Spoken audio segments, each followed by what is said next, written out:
Welcome back. Today I am here with my mom, Kathy. Hello. And we are going to talk about how to declutter sentimental items. Yes. And my mom's experience. Yes, I am. With that. Yes, I have done a lot of that. She's done a lot of it, and she has some advice for everybody and your own experience of how it all worked out. Yes, as a 70-year-old. She just turned 70, but we started decluttering back when you were almost 65. I just want to start out with some tips and tricks to get going with decluttering sentimental items. If you're new to decluttering, I would suggest decluttering your home and everything else first, and then save all the sentimental items till last.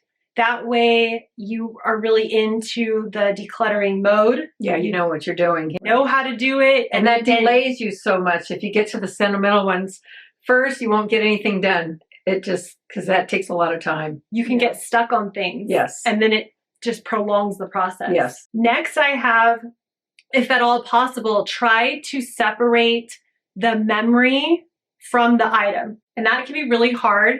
But what I try to do, let's just say it's a coffee cup that someone gave you from a trip or something. And you think of that person every time you use the coffee cup, but then the coffee cup breaks. Yeah. That literally happened to me. Yes. And I was so sad for a minute. The England one. Yes. And then I had to go back to England to get another one. Yeah. She had got me a coffee cup from England for her trip. One of my kids broke it and I was so sad. And then I said to myself, this is just a coffee cup. Move on. Yeah. You know? So anyway, but try to separate the memory from the item, and that can help you to let it go. Whenever I'm decluttering my home, I always take a moment to analyze what is working and what can be improved upon. And one of the more recent updates we've made is adding the Afina shower head to our bathroom. Our tap water, the water we shower in, is full of chemicals and chlorine that is bad for our skin and hair. Afina is the #1 dermatologist recommended filtered shower head. Afina's patent pending filter is the most powerful filter that filters 98% of the harmful chemicals out of your shower water. The Afina shower head is very easy to install, only takes a few minutes, and no handyman needed. Replacing our filter is even easier and only takes about 2 minutes. The great thing is you still get high water pressure. Most other filtered shower heads have very low water pressure.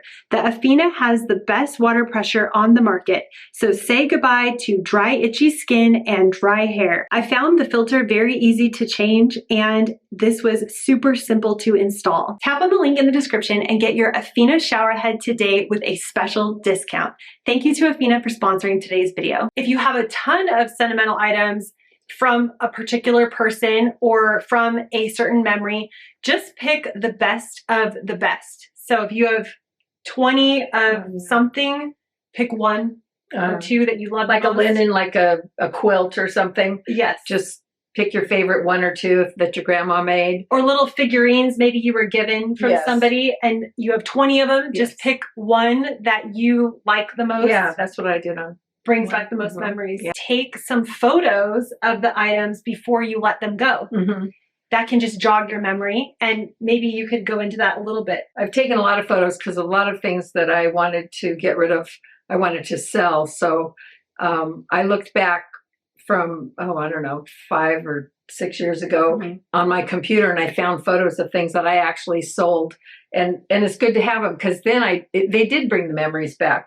We got some wine glasses from Sweden, and I finally sold them because we never used them. But looking at them, I said, well, those are pretty. I had them. And looking at them in the picture is just the same as looking at them way up somewhere where I never saw them anyway. So I can still see them, and it brings back the memories of going there and doing that. So yeah, that's a way to do it. That is an option, and you can just store them in one folder on your computer or something that says sentimental items. Yeah, that can jog your memories. You don't have to keep all of them. Try to release the guilt of getting rid of something.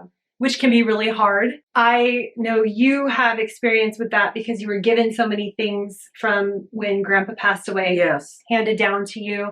And even I've had a hard time with some things that I've just had to realize that I'm not going to feel guilty if I don't want to hold on to this item, whether it's a baby clothes that the kids wore or just something that we will never use again. And maybe it was handmade or something, but it's not worth storing. Yeah. And just because you feel guilty. Yes, I know. I did that with a lot of your baby clothes and toys and stuff. I kept it for a long time thinking, oh, when she's older and gets married and stuff, she's going to want them. So she came over and looked and said, I don't want any of those. I have no use for those.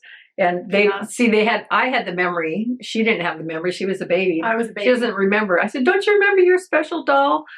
Nope, don't remember it other than seeing it in a picture.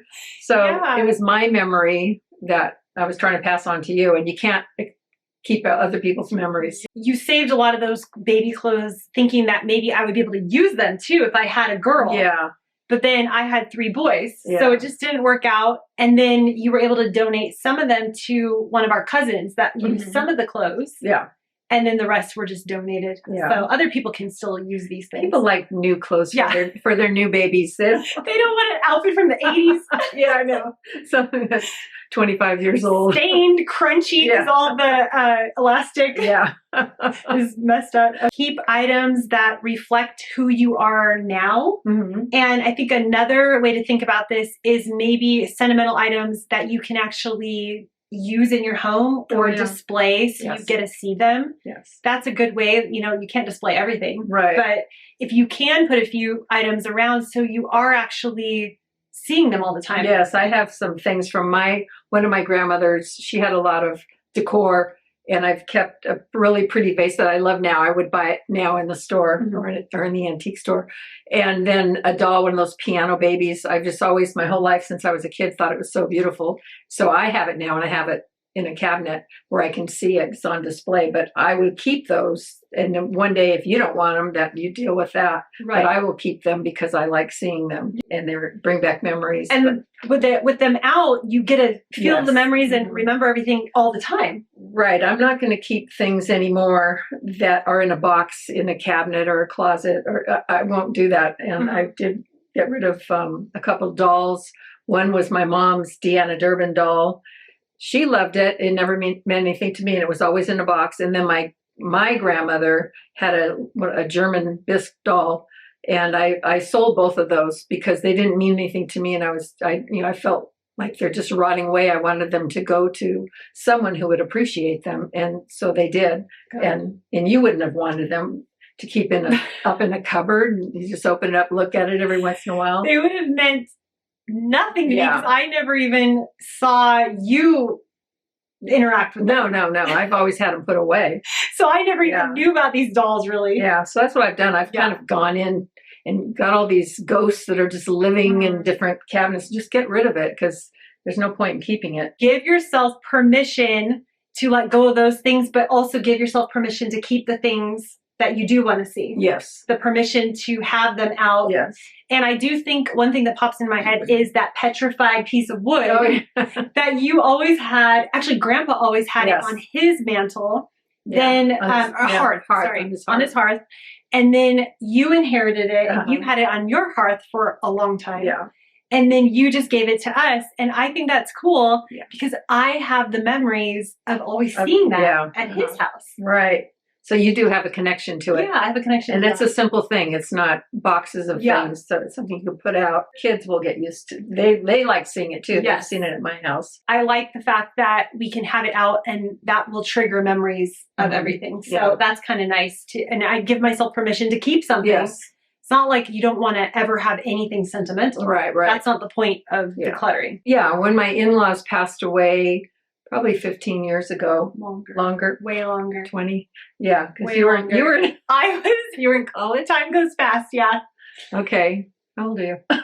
42. So I was probably 20, 21, 22. Yeah, 20. So about 20 years ago. 20 years ago. 2 brothers, and the parents had put everything out on the table ahead of time, and they put a note what everything was, what it meant, and one went, then the next person went. They each got to pick things, and the wives were going like, "Get that thing over there." We were doing that. So, and the kids got to pick stuff too. Yeah, you did too.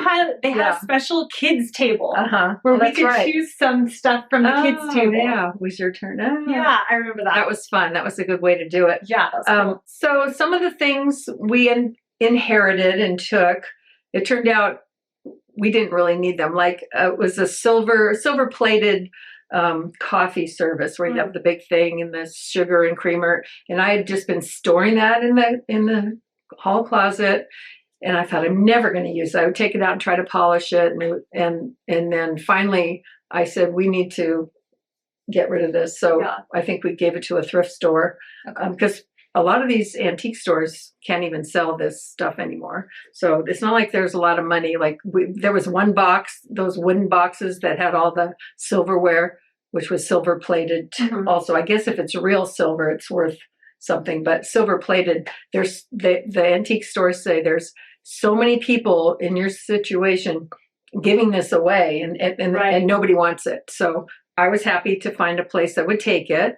And so those were two things that you took, but then realized you didn't really need. Right. It's one of those things you get and you put away, you never use. Yeah. You get it for your wedding or something. Right. And it just keeps getting passed down. Right. And then at some point, someone asks the question of, why do I have this? Right. Why are we passing What is happening here? I do remember when we got a pick from that little table, I was able to pick, as a child, I was able to pick some items that I remember using with them, like the Old Maid cards. Oh, yeah. So my grandma and I used to play Old Maid. Yeah. And so I got to pick those cards, and I still have them. Okay. And it's not it is a sentimental thing, but it's also, at the time when I was a kid, I wanted those to play. So it was something you could use as well. Right, but it's kind of fun because that does trigger the memories of playing with her as well. And when you get older, you can value that memory. Yeah. And feel like, that doesn't mean my kids are going to care about that. Right. So I keep it, and if they want to get rid of it someday, they can. Right. But you can feel that memory that it can trigger. Yeah. And that's important when you have just something simple like that. Especially the older you get now. I look back and I can just look at things and go way back. I can travel. Yeah. Travel things. I can remember everything in detail, getting certain things at certain places. Yeah. So and that's why it is good to keep some of you don't have to declutter everything. Don't get rid of everything. That's the thing. Keep the things that really do trigger the memories. Sure. Get rid of the things that don't, that aren't as important to you. I think one of the best ways to actually do a decluttering sentimental things session is to, first of all, you're going to want to be mentally prepared. Yeah. Isolate just certain things. Yeah. Just stick with a small amount of things. Yeah. Don't try to overwhelm yourself by decluttering tons of it. Take your time. Take photos of it if you want before you get rid of it. Yeah. Don't let anybody rush you. I know there were times where I came over to help go through some sentimental stuff, and you pulled a lot of it out, you looked at it, and then you put some of it back. Yeah. Yeah. And then later you told me, oh, you know what? I looked at it again. Yeah. And I pulled it out again, and I put it back. I did that a lot. I would take things and consider it. And then I say, no, I'm going to think about this longer. And I'd get rid of some things, but I would keep things. And it's taken me, 5-6 years to actually go through and get rid of what I feel comfortable getting rid of. So don't feel bad about putting things back that you want. But because there's no time limit, you can there is no amount of time where you must make a decision. You can take your time, you can think about things, and then you can declutter them a month from when you first thought about it, a year later, however long you want. But what I did too is I wouldn't just put them back in the same spot in the same cupboard, because then that's like, oh, I don't have to worry about that now. Yeah. So what I would do is I would take stuff out and put it somewhere else. Like I would take the vases or whatever it was, and I'd put them where I could see them on a daily basis, and then see like, how did I ever use those? And when the answer is no, then eventually I would get rid of it. And you had an example we were talking about yesterday about those Christmas coffee cups. Oh yeah, right. And that was a good example of this. Yes, yeah. So then Christmas, and I had them in the china cabinet. I never used them because kids, you don't want them to break them. So, you don't. But I was thinking, and I wouldn't. It's just a small one, so I wouldn't have coffee in it or anything. Yeah. They were pretty, and I knew they were spode, so I kept them, and I kept them in the china cabinet. And then I took them out and said, okay, I'm going to put them up in the kitchen cabinet so I would use them. And I had them way up there, and a couple of times I got them down, but I don't think we ever actually used them. And finally, I think it was last year, I finally gave those away because I never use it. But that was one of those. I feel like I'm going to go back to your house and see them. No, I know, because they're everywhere. I keep moving them places. Well, that's what I did this year. I thought, did I get rid of them? And I was wondering. So I was looking up there. I went down, looked in the bottom of the little china cabinet, and You did. they're gone. Yeah, they're gone. Where we came over, we did Swedish death cleaning, and we went through all your, I call them tchotchke cupboards, but your sentimental Oh, yes, right. glass cupboards where Yes. you have, what do you call that? A curio cabinet? Yeah. And you have all your stuff from different trips Yeah. and stuff. And it was funny because as we went through that cabinet, there were times where you would pull something out and be like, you know what? That doesn't mean anything to me. I know. You I kept did. it. We put it all out on a big table, and I had some things I was in question of, and you were going, "Oh, you don't really need this," or this isn't whatever. And then I thought about it. I thought, no, I'm used to seeing that my whole life with my grandmother and all that. So several things I did put back, but I probably got rid of half of everything in there. It's way easier to see and enjoy them now. The stuff you did keep. The stuff I did keep. But yeah, it took several times, but I did. There were things that didn't mean anything to me, maybe my husband, but we did call him over. Yeah, we did. And said, is there any of this stuff Yeah. you want to keep from these trips? And he said, Yeah. no. Yeah, right. So I think we didn't just get rid of everything. No. We gave him the chance to say, keep this or keep that.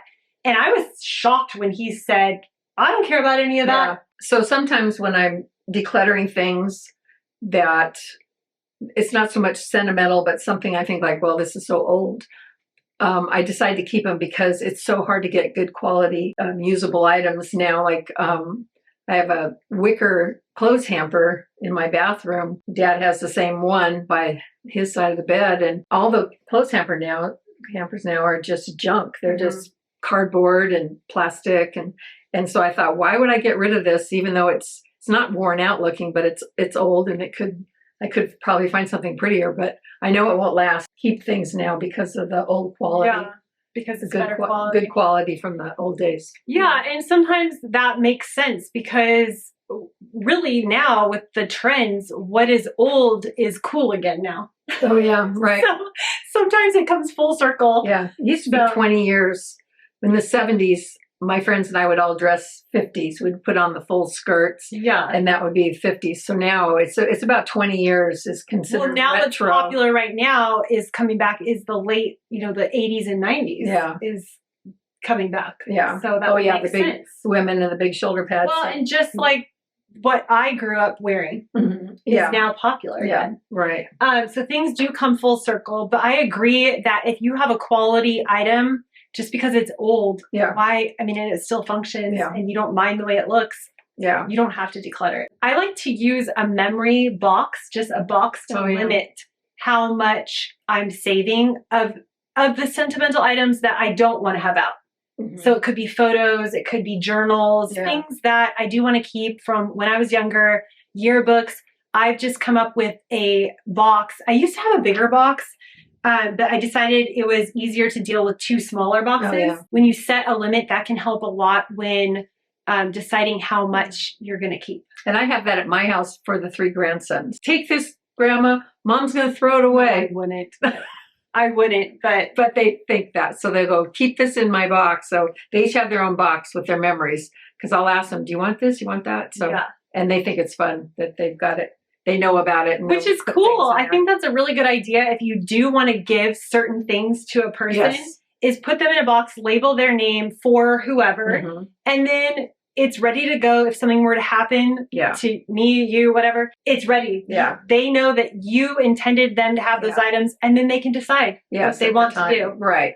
If they want to keep them, if they don't want to keep them. It's their box. But you've designated it. Yes. So it's, that's a really cool idea. Yeah. So I, have some questions that you can ask yourself when you are trying to declutter sentimental items that might help. One is, would I still remember this moment without the object? And my example of that is, we were talking about this, is my bouquet, my wedding bouquet. I had kept that after I got married for about 5 years. Funny, it was completely dried out. It was pink flowers that were brown because I, dried them out. And I put them in a box, and it was a glass front box and 3D. And then I had some photos of our wedding behind the bouquet. I kept it, I think, because that was something that people did. Yes. Right. They kept their flowers and they Right. kept their wedding dress. I kept my wedding dress as well. Mhm. And I thought, well, I need to keep this because this is what people do. It's sentimental. Like I told myself, this is sentimental, even though it meant nothing to me. It was just a bunch of dead flowers. Right. I kept it for so long. And then I started to look at it and think, I don't want to look at this anymore. Yeah. So then I put it in my closet where I didn't see it every day. Then I started to wonder, if I don't want to look at it, why am I keeping it in my closet for some special time that's never going to happen? If I don't want to look at it, why am I keeping it? The memories were not tied to that bouquet. Right. I did not need to keep the bouquet because I was still going to remember my wedding. Yeah. I have beautiful photos from my wedding. I remember my wedding like it was yesterday. Yeah. It was so fun. I don't need the dead bouquet to remind me of the wedding. And I have times where I run across something, a box of, I don't know, name tags or different places, events I've gone to, and I will just stop and spend an hour or more going through it and having the memories, you know, going to the Rolling Stones concert and yeah, and just sit and think about it. So it goes both ways. Right. You can keep things for the memories. And, you know, not everything you've ever done, but just having a special box of those memories for yourself. I'll have a blog post as well that I will link with all of this so you can see them. Another good question is, would I notice if this item was gone? So I think the dolls is a good example of that. Like you wouldn't even notice. No. You had it in storage anyway. So the dolls, get rid of them. Yeah. You don't even remember. No, I don't remember the old ornaments that were sentimental to me. I have enough now still that I don't need. I don't even remember unless I see a picture or a video or something, but it doesn't bother me. I think the older you get, the easier it is to part with things. You can only do so much. And it's more of a relief for me than it is missing something. I'm happy to have it gone, things gone. If you need help decluttering as well, I do have an ebook and I have a new product, a decluttering map with checklists. So I will have all that information in the description box too. So if you're on your decluttering journey, hopefully that can be an asset for you and be helpful. Yeah. What was one of the hardest things for you to declutter? Well, just getting started was the hardest. Just initially getting into the closet and parting with clothes I thought that I needed to keep forever. So it wasn't necessarily sentimental that was hard. It was just starting decluttering. Just to start decluttering in general, it was clothing. Because in my mind, I would always keep things forever, even if I didn't wear it anymore. If it didn't fit, I would either lose weight or gain weight. I needed to lose weight, not gain weight. So I would keep those clothes and then I'd keep clothes that were, if I spent good money on it, good money, like more expensive, I would keep those even though I never wore them. I just felt like I had to keep those. We found belts from the 80s. Yes. That you hadn't worn since the 80s. Yes. But that's all part of that leads into the sentimental stuff too. Because in a way, old clothes can be sentimental. Things that you would have never worn. Right. But even if you lost any weight or anything like that. But I just wouldn't have worn it. I think for me, clothes were sentimental because I think so. Yeah. I had like all those blazers with the shoulder pads and all that stuff, and just like those brought back good times looking at those. But you would have never worn them even if they fit it, right? No, I probably like if you could get that yellow blazer back. So I was thinking the same thing in my head. I was that gold yellow blazer, that bright yellow. I wore that all the time, and I didn't want to get rid of it, but finally I did. You did, and I remember because you were like, "I'm going to get rid of this blazer," and I was in college, and I said, "Oh, I'll take it." So I took the blazers as like a joke, and it was a bright blue one and a bright yellow one, like a teal blue. And my friends and I put them on, and I think I have pictures of us like dancing up on the tables with these blazers on. Because we thought it was so funny because they were so out of style. Yeah, they were. Get into the clothes. Yeah, and that got me. Once I started doing that, then it got me going. Yeah, that if I can get rid of all that. That was finally the catalyst. The catalyst, the snowball effect, whatever you want to call it. That was really what got it going. Yes, and then you got on a roll after that, and then with the sentimental things, we did wait till pretty much last to do it, and I still have some more to go through. Yeah. Not more memories, more photos and paperwork. I've decided that I've scanned some paperwork birth certificates, death certificates, people who were born in the 1800s and stuff. I have everybody's things. So I'm going to scan them all. I've been putting them onto a website. I felt like that was my responsibility. I want the paperwork to be gone because I know you're not going to want it. So I need to have it up somewhere where other family members, distant family, can search it. Ancestry. Yeah, type things. Stuff, Yeah. So I am still doing that, and I need to get back on it. Well, I hope you enjoyed this conversation that my mom and I are having weekly on decluttering. We're going to have a video out every single Wednesday, sitting and chatting about all of these Whatever simple living things. Maybe we'll even go to other topics down the line. Yeah. Okay. Yeah. We're doing this. We said we're doing it for 1 month to start, and then we'll see how it goes, see how it's received. Yeah. If people like it, us chatting like this, maybe we'll continue on. Yeah. Maybe put in questions. Yeah. Questions, other topics that we could cover. We're here to share our experiences, and hopefully you can take something away from that. There are new videos out every single Sunday at 6 a.m. and then with my mom chatting on Wednesdays at 6 a.m. If you're new, please hit that subscribe button and tap the bell to be notified of new videos. That really helps the channel, and it helps to get this message out there, and it helps grow the community, which I'm so happy that you guys have joined our community and are part of this. So all the information that we talked about will be in the description box down below. You can join our free email list, and we will see you in the next video. Bye. Thank you to Afina for sponsoring today's video, and you can find out more about them in the description box.